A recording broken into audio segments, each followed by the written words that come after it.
student, we are explaining question number 2, exercise 8.2. Let me start. Question number 6. During a sale, a shop offered a discount of 10% on the marked price of all the items. मतलब एक cell लगी है जिसमें जो shopkeeper है वो 10% discount देता है on the mark price of the all items. Mark price और डिस्काउंट क्या होता है पहले ये समझे. सपोज ये बुक मुझे सेल करनी है तो मैंने यहाँ पर एक स्लिप लगा दी इसकी कि ये कितने रुपीज की है, 50 रुपीज की है. तो जो इस पे टैग लगा है ये इसकी क्या हो जाएगी, मार्क प्राइस. क्या हो जाएगी इसकी मार्क प्राइस. मैंने इसमें एक सेल लगी, उसमें बोला कि ये बुक की मार्क प्राइस तो 50 रुपीज है. मार्क प्राइस मतलब जो भी उस पर टैग मार्क होता है उसको हम क्या बोलते हैं, मार्क प्राइस. तो ये बुक की जो प्राइस है वो कितनी होगी, 50 रुपीज. जो भी इसकी प्राइस इस पर टैग लगा है वो उसकी मार्क प्राइस होती है. अब उन्होंने शॉपकीपर एक सेल लगती है उसमें 10% उसको डिस्काउंट दे रहा है. अगर इसका 10% मुझे डिस्काउंट मिलता है, डिस्काउंट मतलब कि जो भी आइटम से जो मार्क प्राइस है उससे कम में मिलेगी. मुझे उसमें 10% आपको क्या मिल गया, डिस्काउंट. तो डिस्काउंट के लिए क्या करा, मुझे 10% डिस्काउंट मिला है बट ये रुपीज में. तो परसेंटेज को रुपीज में कन्वर्ट करने के लिए हम क्या करेंगे, 10% ऑफ 50. मतलब मुझे 10% डिस्काउंट तो मिला है पर 10% किस पे मिला है, मुझे 50 पे मिला है. तो मैं इसको क्या कर दूंगी, 10/100 इंटू 50. 50 मतलब 50 टू जा 100. मतलब मुझे 5 रुपीज कम देना पड़ेंगे. कितने रुपीज कम देना है, मुझे 5 रुपीज कम देना है. तो 50 में से हम 5 माइनस कर देंगे, मतलब मुझे 45 रुपीज उनको पे करना है. ओके, तो ये आपका डिस्काउंट है. मतलब जो आइटम जितने भी हैं उससे हमको कुछ अमाउंट कम देना पड़ते हैं, उसी को हम क्या बोलते हैं, डिस्काउंट. हम बोलते हैं ना शॉपिंग इसमें कितना डिस्काउंट मिल रहा है. डिस्काउंट मतलब मार्क प्राइस जितनी है उसमें से हमको कम रुपीज देना, वो उसका क्या कहलाता है, डिस्काउंट. तो इस टाइप से हम जो क्वेश्चन है उस पर आते हैं, आपको क्वेश्चन से ज्यादा अच्छे से समझ में आ जाएगा. और अगर आपको समझना है तो जैसे सपोज मैंने कोई आइटम 100 रुपीज में परचेज करी तो मार्क लिखा हो, परचेज नहीं करी, उस पर मार्क प्राइस है कोई आइटम की. अगर मुझे डिस्काउंट मिल रहा उसमें 20 रुपीज का, 20% का, कितने का मिल रहा है, 20 का. तो मुझे कितनी उसकी सेलिंग प्राइस मतलब कितने रुपए देना है, 100 में से मैंने 20 क्या कर दिए माइनस. मतलब मुझे 80 रुपीज पे करना है. कितने रुपीज पे करना है उसको, 80 रुपीज. ये उसकी सेलिंग प्राइस होगी. मतलब मुझे कोई भी आइटम कितने रुपीज में मिलेगी, 80 रुपीज में. तो ये आपका क्या हो गया, डिस्काउंट. अब क्वेश्चन पे आते हैं. During a sale shop offered a discount 10% on the mark price of all the items. तो डिस्काउंट क्या हो जाएगा, डिस्काउंट ऑफ ऑल आइटम्स. क्या लिखोगे पहले, गिवन में आप क्वेश्चन नंबर 6 सॉल्व कर रहे हैं. क्वेश्चन नंबर 6 तो आप क्या लिखोगे पहले, डिस्काउंट ऑफ ऑल आइटम्स. जितनी भी सारी आइटम्स है उस पर डिस्काउंट कितना मिल रहा है आपको, 10%. कुछ भी आप खरीदते हो उस पर आपको कितना मिल रहा है, 10% डिस्काउंट मिल रहा है ऑन द मार्क प्राइस. मतलब जो उसकी मार्क प्राइस है उस पर आपको 10% का क्या मिल रहा है, discount of all items on the mark price equal to 10. आप यहाँ लिखते हैं ना, on the mark price, on the, यहाँ पर ऑन द मार्क प्राइस पे आपको ये डिस्काउंट मिल रहा है. अब उसके बाद उन्होंने क्या बोला है, what would a customer have to pay. जो कस्टमर है वो क्या पे करे, for a pair of jeans mark at rupees 1450. Customer कितने रुपीज पे करे, पे मतलब उनको कितने रुपीज दे. अगर जो जींस का पेयर है वो कितने है, 1450. पेयर मतलब 2 पेयर जींस की जो कॉस्ट है वो कितनी दे रखी है, 1450. तो आपको क्या करना है, ये मार्क प्राइस है तो आप पहले लिखेंगे मार्क प्राइस, मार्क प्राइस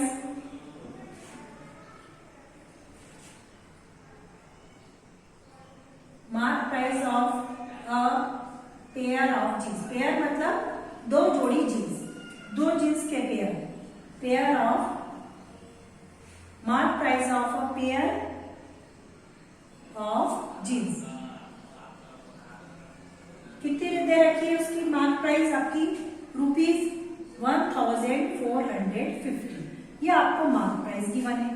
अब हमको इसका डिस्काउंट फाइंड करना है. डिस्काउंट कितना दे रखा है, 10%. ये हमारी mark price of a pair of jeans, जो जीन्स है उसमें जो टैग लगा हुआ है वो कितना लगा है 1450। अब हमको 1450 पे नहीं करना है, हमको उसमें से 10% लेस कर देना है, डिस्काउंट मिल रहा है आपको। तो हमको जब डिस्काउंट है तो डिस्काउंट कैसे फाइंड करेंगे हम, तो आप क्या लिखोगे, डिस्काउंट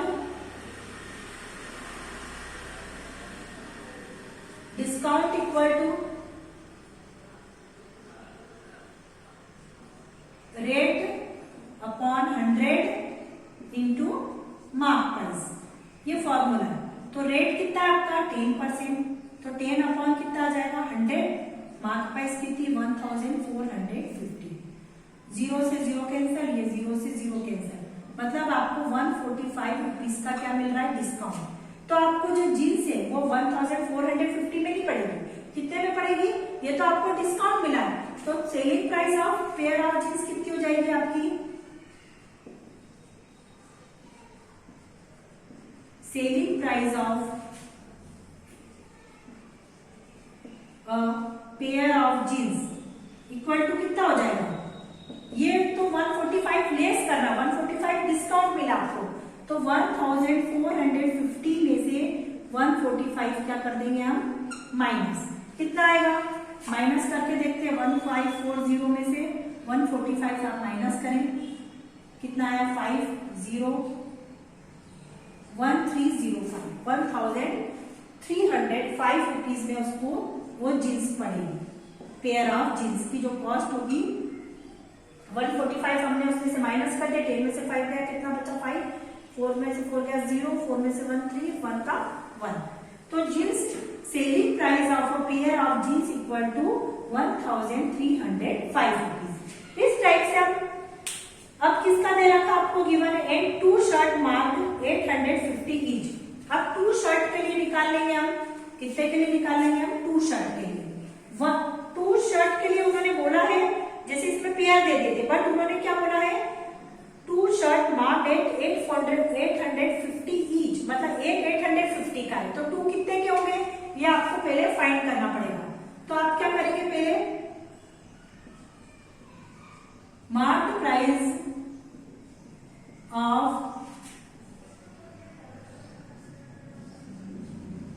2 शर्ट इक्वल टू कितना हो जाएगा, 2 मल्टीप्लाई 850, क्योंकि 1 की 850 है तो 2 की कितनी होगी, 2 में 0 का मल्टीप्लाई करेंगे 0, 2 5 जा 10, 1 के ही 2 8 जा 16 और 1 17, मतलब 2 शर्ट की जो कॉस्ट प्राइस है वो 1700 है, क्योंकि उन्होंने बोला है कि 2 शर्ट मार्क 850 ईच, 850 ईच मतलब एक की 850 है, तो 2 की आपको फाइंड करनी है।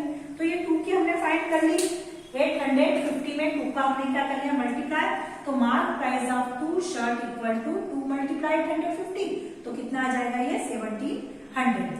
अब हम क्या करेंगे, इसके लिए भी हमको डिस्काउंट निकालना है। अब डिस्काउंट निकालने के लिए क्या करेंगे हम, डिस्काउंट इक्वल टू आपको फॉर्मूला बताया, रेट तो आपका के ही हो जाएगा अपॉन 100 और इंटू कितना हो जाएगा 1700, 20 में 20 क्या हो जाएगी कैंसिल, 70 मल्टीप्लाई 10 मतलब क्या हो गया 170 रुपीज का उसको डिस्काउंट मिला। कितने रुपीज का डिस्काउंट मिला 170। तो सेलिंग प्राइस, इसकी सेलिंग प्राइस आपकी क्या हो जाएगी, सेलिंग प्राइस ऑफ 2 शर्ट,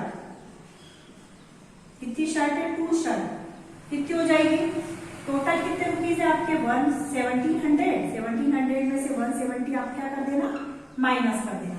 तो 1700 में से 170 माइनस करेंगे तो कितना आएगा आपका, 0 में से गया 0, 10 में से 7 गए 3, 6 में से 1 जाएंगे तो कितने बचेंगे 5 एंड 1 ऐसा कैसे 1530 रुपीज ये इसको पे करना पड़ेगा। अब उन्होंने क्या पूछा है, what would a customer have to pay, मतलब टोटल कितना पे करेगा कस्टमर। तो टोटल कितना पे करना है कस्टमर, मैं ऊपर का रब कर रही हूँ आपका क्वेश्चन का आंसर, टोटल कितना पे करेगा कस्टमर,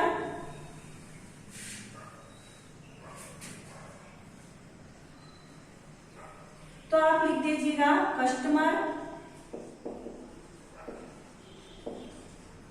कस्टमर हैव पेड, इन दोनों को आप प्लस कर देंगे, ₹1305 प्लस ₹1530, इन दोनों का आप प्लस कर देंगे, कितना आएगा 2835। ये अमाउंट जो है कस्टमर को क्या करना पड़ेगा, पे करना पड़ेगा, ₹2835। ओके, आई होप कि सभी स्टूडेंट्स को ये क्वेश्चन समझ में आ गया होगा। आप बिल्कुल इजीली इसको कर सकते हैं, स्टेप बाय स्टेप करेंगे तो आपको बहुत अच्छे से ये क्वेश्चन का आंसर समझ में आ जाएगा।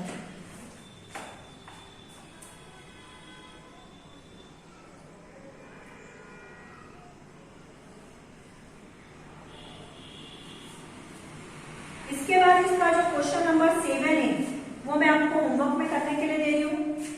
क्वेश्चन नंबर 7 ये आपको होमवर्क में करना है। मैं आपको एक्सप्लेन कर देती हूँ कि किस टाइप से आपको इसको करना है और फिर आप इसको करेंगे।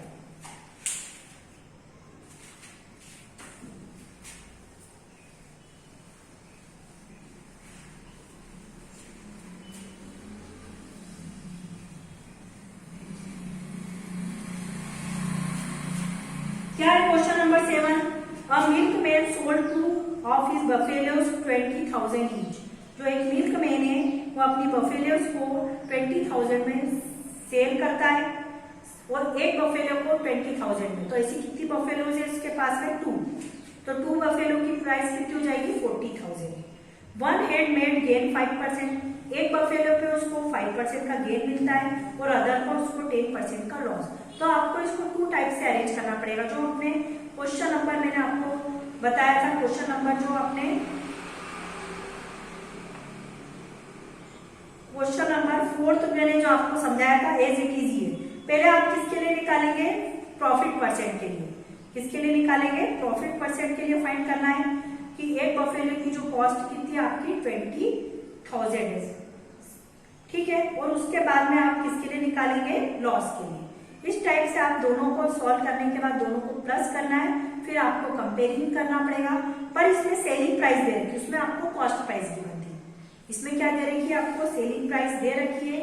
एक बफेलो की सेलिंग प्राइस कितनी आपकी 20,000 है। तो आपको जो कॉस्ट प्राइस सेलिंग प्राइस ही 100 मानना पड़ेगी। सेलिंग प्राइस क्या मानेंगे आप? 100 से सॉल्व करेंगे। इस टाइप से क्वेश्चन हो जाएगा आपका। उसके बाद में आपको क्वेश्चन नंबर